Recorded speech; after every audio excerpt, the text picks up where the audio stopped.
บทเรียนทางการเงินที่ท่านควรรู้เพราะยิ่งรู้ใบก็ยิ่งมีสิทธิ์ที่จะร่ำรวยไวบทเรียนที่1คนรวยบ่เฮ็ดเวียกเพื่อเงินหนึ่งในบทเรียนที่สำคัญที่สุดเกี่ยวกับการเงินที่แยกความแตกต่างระหว่างคนที่ร่ำรวยและคนยากจนได้อย่างชัดเจนคือวิธีการเบิ่งและจัดการกับเงิน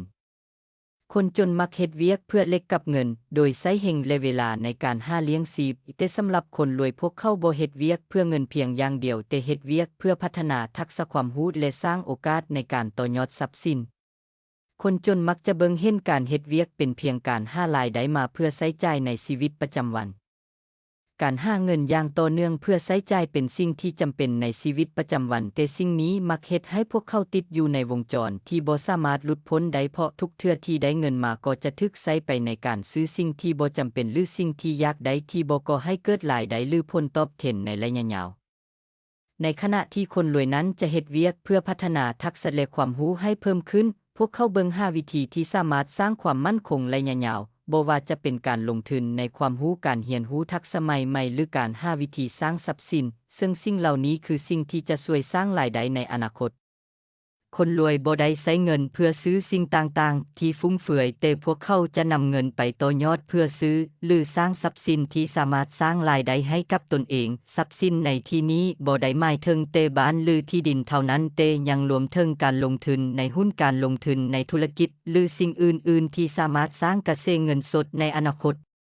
เมื่อทรัพย์สินเหล่านี้งอกเงยและสามารถสร้างรายได้หลายพอคนรวยก็จะใช้ทรัพย์สินเหล่านั้นผลิตเงินเข้ามาเฮ็ดให้เงินเฮ็ดเวียกแทนพวกเขาได้ซึ่งเฮ็ดให้พวกเขามีอิสระในการเลือกเฮ็ดสิ่งที่ต้องการโดยบ่ต้องพึ่งพาการเฮ็ดเวียกเพื่อเล็กเงินอย่างคนทั่วๆไปความสำเร็จทางการเงินบ่ได้เกิดขึ้นจากโชคชะตาหรือพรสวรรค์เพียงอย่างเดียวแต่เกิดจากการเรียนรู้และเข้าใจเรื่องการเงินอย่างลึกซึ้งความรู้เรื่องการเงินบ่แม่นสิ่งที่เรียนจบจากโรงเรียนหรือมหาวิทยาลัยเพียงอย่างเดียวแต่เป็นเรื่องที่ต้องเรียนรู้ตลอดชีวิตเพราะโลกของการเงินเปลี่ยนแปลงอยู่เสมอความสามารถในการปรับตัวและการรู้จักเบิ่งเห็นโอกาสใหม่ๆคือกุญแจสู่ความสำเร็จทางการเงินสิ่งที่สำคัญที่สุดคือต้องมีทัศนคติที่ถูกต้องต่อเงินหากเขาเชื่อว่าการมีเงินหลายเป็นเรื่องบ่ดีหรือคนรวยขี้โกงทัศนคติเหล่านี้จะเป็นอุปสรรคต่อการพัฒนาทางการเงินของเราเองเพราะเราจะมีแนวโน้มที่หลีกเลี่ยงหรือปฏิเสธโอกาสในการสร้างความร่ำรวยหากเขาปรับเปลี่ยนมุมมองและเริ่มเบิ่งว่าเงินเป็นเครื่องมือที่สามารถช่วยให้เราบรรลุเป้าหมายในชีวิตใดเราก็จะสามารถเปลี่ยนแปลงวิธีการจัดการเงินให้เกิดผลลัพธ์ที่ดีในระยะยาวทัศนคติที่ดีและความรู้เรื่องการเงินจะเป็นรากฐานสำคัญในการสร้างอนาคตที่มั่นคงและยืนยาวบทเรียนที่2คนรวยบ่เฮ็ดเวียกเพื่อเงินความรู้ทางการเงินเป็นสิ่งที่มีความสำคัญอย่างยิ่งในการสร้างความร่ำรวยแต่สิ่งที่น่าแปลกใจก็คือความรู้ทางการเงินที่ถูกต้องนั้นบ่ได้ถูกสอนในโรงเรียนการศึกษามักเน้นไปที่การให้เราเป็นผู้เชี่ยวชาญเฉพาะด้านและเกี่ยมพร้อมเข้าสู่การเฮ็ดเวียกในองค์กรต่างๆซึ่งขับเคลื่อนเศรษฐกิจของประเทศแต่การเงินส่วนบุคคลและการบริหารจัดการเงินมักถูกละเลยและเป็นสิ่งที่เราต้องเรียนรู้ด้วยตนเองหากเป้าหมายของเราคือการสร้างความมั่นคงและความสำเร็จทางการเงินการพึ่งพาการศึกษาในระบบเพียงอย่างเดียวอาจบ่เพียงพอเราต้องซอกหาความรู้เพิ่มเติมในเรื่องการเงินให้ครบทุกด้านบ่ว่าจะเป็นการหารายได้การบริหารค่าใช้จ่ายการลงทุนและการเก็บทอนเพื่อที่จะสามารถจัดการการเงินของเราได้อย่างมีประสิทธิภาพการศึกษาเรื่องการเงินด้วยตนเองบ่เพียงแต่เฮ็ดให้เรามีความรู้เพิ่มหลายขึ้นแต่ยังช่วยให้เราสามารถหลีกเลี่ยงความผิดพลาดทางการเงินที่อาจเกิดขึ้นได้อีกด้วยยิ่งเราเรียนรู้และเข้าใจการเงินหลายเท่าใดเราก็ยิ่งมีความสามารถในการสร้างโอกาสในการเพิ่มความร่ำรวยของตนเองได้หลายขึ้นหนึ่งในบทเรียนที่สำคัญในการเงินคือความแตกต่างระหว่างทรัพย์สินและหนี้สินหลายคนมักสับสนระหว่างสองสิ่งนี้เพราะบางเทื่อสิ่งที่เราคิดว่าเป็นทรัพย์สินอาจจะเป็นหนี้สินที่เฮ็ดให้เราสูญเสียเงินไปโดยบ่รู้ตัว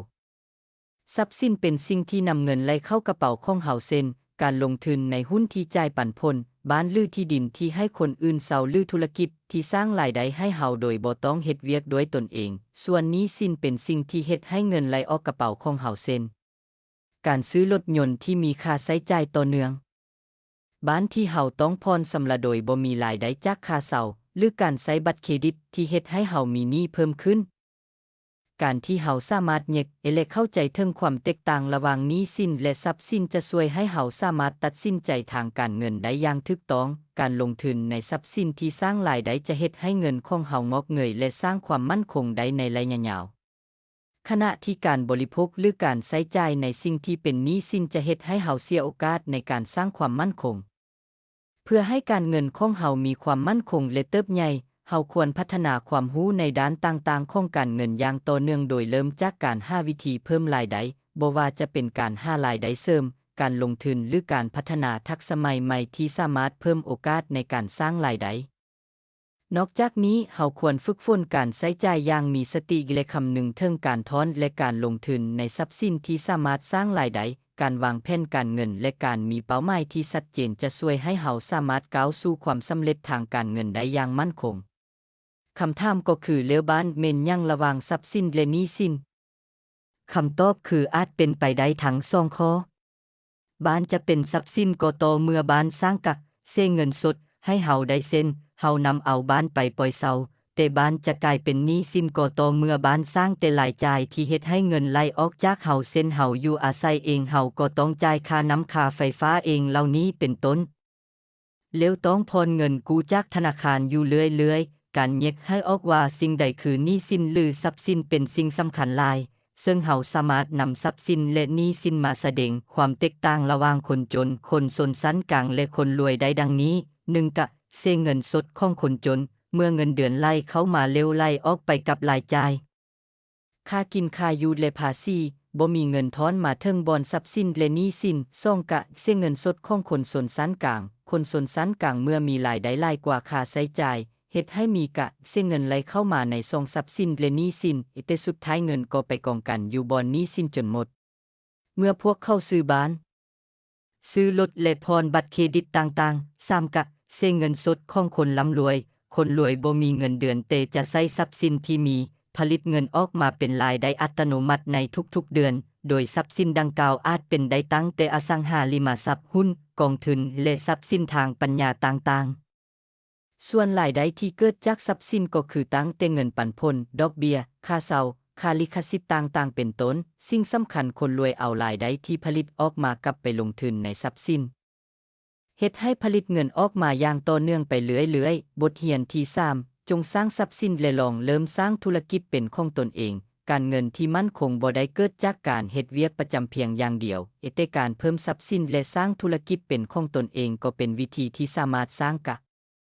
เสียเงินสดและเพิ่มความมั่นคงได้ในระยะยาวแต่แน่นอนว่าการโดดออกจากเวียกประจำเพื่อเริ่มเฮ็ดธุรกิจทันทีอาจบ่แม่นทางเลือกที่ปลอดภัยสำหรับทุกคนดังนั้นการเรียนรู้และเริ่มเฮ็ดธุรกิจไปพร้อมๆกับการเฮ็ดเวียกประจำจึงเป็นวิธีที่เหมาะสมและปลอดภัยกว่า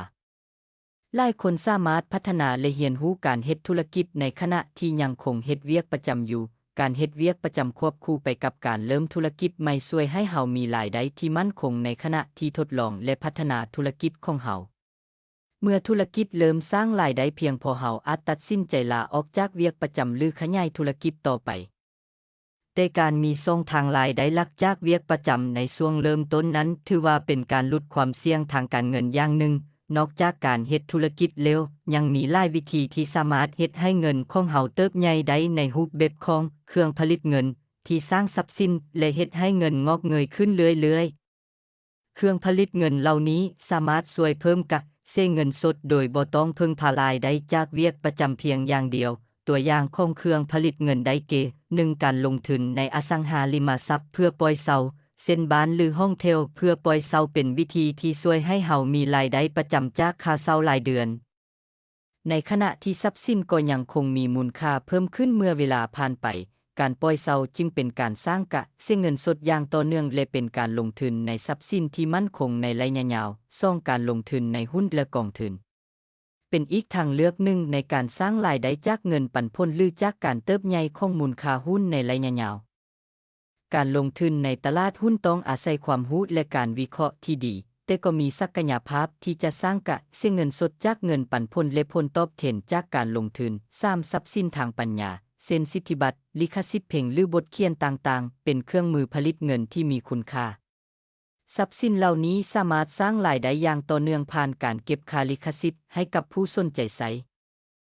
การมีผลงานที่สามารถผลิตรายได้ในระยะยาวเป็นการสร้างทรัพย์สินที่บ่ต้องใช้กำลังกายในการเฮ็ดเวียกทุกมื้อบทเรียนที่4เรียนรู้ให้เข้าใจระบบภาษีและการบริหารภาษีให้เกิดประโยชน์สูงสุดการเข้าใจระบบภาษีและการบริหารจัดการภาษีอย่างมีประสิทธิภาพเป็นหนึ่งในปัจจัยที่ช่วยให้เราเพิ่มความมั่นคงได้อย่างยืนยาวสำหรับคนรวยและผู้ที่มีทรัพย์สินจำนวนหลายการวางแผนภาษีอย่างถูกต้องเป็นวิธีในการลดภาระทางการเงินและเพิ่มกะเงินที่สามารถนำไปใช้ในการลงทุนและสร้างความร่ำรวยต่อไปได้ภาษีเป็นรายได้หลักของรัฐบาลที่นำมาใช้เพื่อพัฒนาประเทศและจัดสรรการบริการสาธารณะให้กับประชาชนแต่ในทางเดียวกันภาษีก็เป็นภาระทางการเงินที่ทุกคนต้องรับผิดชอบโดยเฉพาะผู้ที่มีรายได้และทรัพย์สินหลาย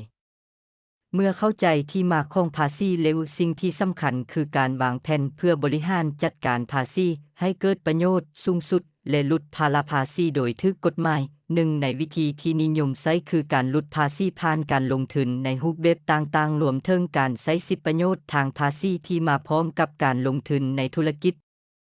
การลงทุนในรูปแบบนิติบุคคลหรือการจดทะเบียนธุรกิจถือเป็นอีกหนึ่งที่ช่วยลดภาระภาษีได้อย่างมีประสิทธิภาพเมื่อเราลงทุนในรูปแบบนิติบุคคลรายจ่ายทางธุรกิจเช่นค่าใช้จ่ายในการดำเนินธุรกิจค่าจ้างพนักงานหรือค่าโฆษณาสามารถนำมาลดภาษีได้ซึ่งจะช่วยลดจำนวนภาษีที่ต้องจ่ายลงได้อย่างหลายเมื่อเปรียบเทียบกับการจ่ายภาษีในนามบุคคลธรรมดาการลงทุนในธุรกิจในรูปเว็บนิติบุคคลยังเปิดโอกาสให้เราสามารถบริหารจัดการกะเงินสดและรายได้จากธุรกิจได้อย่างมีประสิทธิภาพหลายขึ้นและสามารถนำรายได้ที่เหลือจากการลดภาษีไปใช้ในการลงทุนต่อยอดเพื่อสร้างความร่ำรวยในอนาคตคนรวยมักใช้การบริหารภาษีคือการจ้างทนายหรือที่ปรึกษาด้านภาษีที่มีความเชี่ยวชาญเพื่อให้คำแนะนำและช่วยวางแผนภาษีอย่างถูกกฎหมายการมีผู้เชี่ยวชาญที่เบิ่งแยงเรื่องภาษีช่วยให้เฮามั่นใจได้ว่าการบริหารภาษีเป็นไปอย่างถูกต้องตามกฎหมายและสามารถลดพรภาษีได้อย่างเต็มที่นอกจากนี้ผู้เชี่ยวชาญยังสามารถช่วยค้นหาช่องทางในการลดภาระภาษีเพิ่มเติมรวมถึงการใช้สิทธิประโยชน์ต่างๆที่อาจบ่คุ้นเคยหรือบ่รู้มาก่อนเพื่อให้การบริหารภาษีเป็นไปอย่างมีประสิทธิภาพสูงสุดบทเรียนที่5ความกล้าและการมีไหวพริบที่ดีความแตกต่างที่สำคัญระหว่างคนรวยและคนทั่วไปคือความสามารถในการสร้างเงินด้วยตนเองคนรวยบ่ได้รอท่าโอกาสหรือโชคชะตา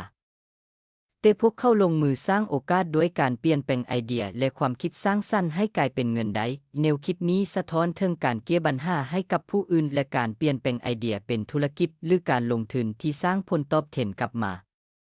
การสร้างเงินเองได้ในที่นี้หมายถึงการใช้ความคิดสร้างสรรค์และทักษะในการแก้ไขปัญหาที่ผู้คนประเสริญอยู่หากท่านสามารถคิดไอเดียที่สามารถช่วยปรับปรุงหรือแก้ไขปัญหาสำคัญสำหรับผู้อื่นได้นั่นก็คือการสร้างมูลค่าซึ่งจะนำไปสู่การสร้างรายได้ยกตัวอย่างเช่นการพัฒนาการผลิตหรือบริการที่มีคุณค่าและตอบโจทย์ความต้องการของตลาดการเฮ็ดธุรกิจให้ประสบความสำเร็จนั้นบ่ได้ขึ้นอยู่กับการมีความรู้สูงเสมอแต่อยู่ที่การกล้าลงมือเฮ็ดและการมีไหวพริบในการดำเนินธุรกิจความสำเร็จในชีวิตมักบ่ได้เกิดจากความฉลาดเพียงอย่างเดียวแต่เกิดจากการกล้าที่จะลงมือเฮ็ดความกล้านี้รวมถึงการรับมือกับความเสี่ยงการเผชิญกับความล้มเหลวและการพัฒนาตนเองจากประสบการณ์จริงคนรวยมักจะเริ่มต้นจากการมีไอเดียดีๆและกล้าพอที่จะนำไอเดียนั้นมาลงมือเฮ็ดจนสำเร็จอีกหนึ่งสิ่งที่คนรวยเฮ็ดได้ดีคือการใช้ไหวพริบทางการเงินเพื่อเปลี่ยนเงินก้อนน้อยให้กลายเป็นก้อนใหญ่พวกเขาเข้าใจว่าการเก็บเงินเพียงอย่างเดียวบ่เพียงพอที่จะสร้างความมั่นคงแต่ต้องนำเงินที่มีไปลงทุนในทรัพย์สินที่สามารถสร้างกะเงินสดหรือเพิ่มมูลค่าในอนาคตเช่นการลงทุนในหุ้นอสังหาริมทรัพย์หรือธุรกิจนอกจากนี้การเรียนรู้ที่จะใช้เงินอย่างชาญฉลาดและรู้จักจัดการความเสี่ยงก็เป็นสิ่งที่เฮ็ดให้พวกเขาสามารถสร้างความมั่นคงได้อย่างต่อเนื่องซึ่งไหวพริบทางการเงินประกอบไปด้วย4ทักษะดังนี้ 1. ความสามารถในการอ่านตัวเลขงบการเงินของบริษัท 2. กลยุทธ์ในการลงทุน 3. ความเข้าใจตลาดทั้งอุปสรรคและอุปทาน 4. ความเข้าใจกฎหมายและกฎเกณฑ์ต่างๆรวมทั้งระบบบัญชีบทเรียนที่ 6 จงเฮ็ดเวียกเพื่อเรียนรู้บ่เฮ็ดเวียกเพื่อเงินการเฮ็ดเวียกเพื่อเรียนรู้เป็นแนวคิดสำคัญที่หลายคนอาจเบิ่งข้ามไป หลายคนเน้นการเฮ็ดเวียกเพียงเพื่อหารายได้แต่สำหรับคนที่ต้องการประสบความสำเร็จในระยะยาวบทเรียนสำคัญคือการเฮ็ดเวียกเพื่อพัฒนาทักษะและความรู้ในเรื่องการหาเงินบ่แม่นเพื่อรายได้ระยะสั้นเพียงอย่างเดียวการเรียนรู้ที่ว่านี้บ่แม่นการเรียนรู้แบบจี้จำหรือการเรียนในห้องเรียนเท่านั้นแต่คือการเรียนรู้ทักษะสำคัญที่จำเป็นต่อการสร้างความมั่นคงชีวิตเช่นความรู้พื้นฐานทางการเงินการเฮ็ดบัญชีการลงทุนการจัดการภาษีความเข้าใจในกฎหมายและการเลือกทรัพย์สินที่เหมาะสมนอกจากนี้การเรียนรู้เรื่องระบบการเฮ็ดเวียกการจัดการคนและการตลาดก็เป็นสิ่งที่สำคัญบ่แพ้กันในทักษะสำคัญที่มักทึกเบิ่งข้ามคือทักษะการขายตัวอย่างที่ชัดเจนคือท่านโรเบิร์ตผู้เขียนหนังสือพอรวยซ่อนลูกเว้าว่าลาวมีเวียกที่มั่นคงอยู่แล้วแต่ลาวยังไปเฮ็ดเวียกเป็นพนักงานขายที่บริษัทเพื่อเพิ่มทักษะการขายให้ตนเอง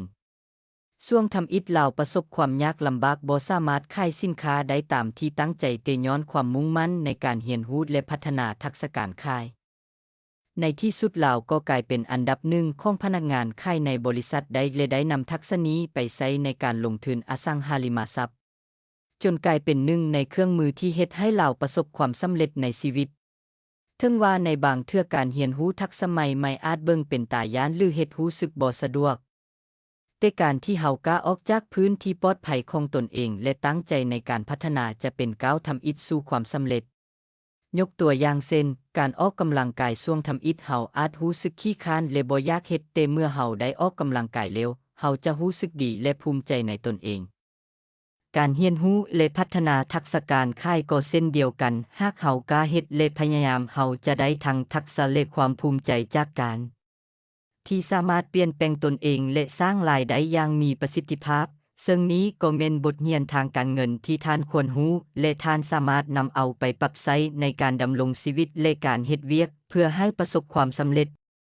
ซึ่งทางสองของพวกเขาก็หวังอย่างยิ่งว่าพวกท่านจะได้สาระดีๆมีประโยชน์เป็นอาหารที่ดีให้แก่สมองเพื่อจะนำเอาความรู้เหล่านี้ไปพัฒนาชีวิตของพวกท่านให้ประสบความสำเร็จยิ่งขึ้น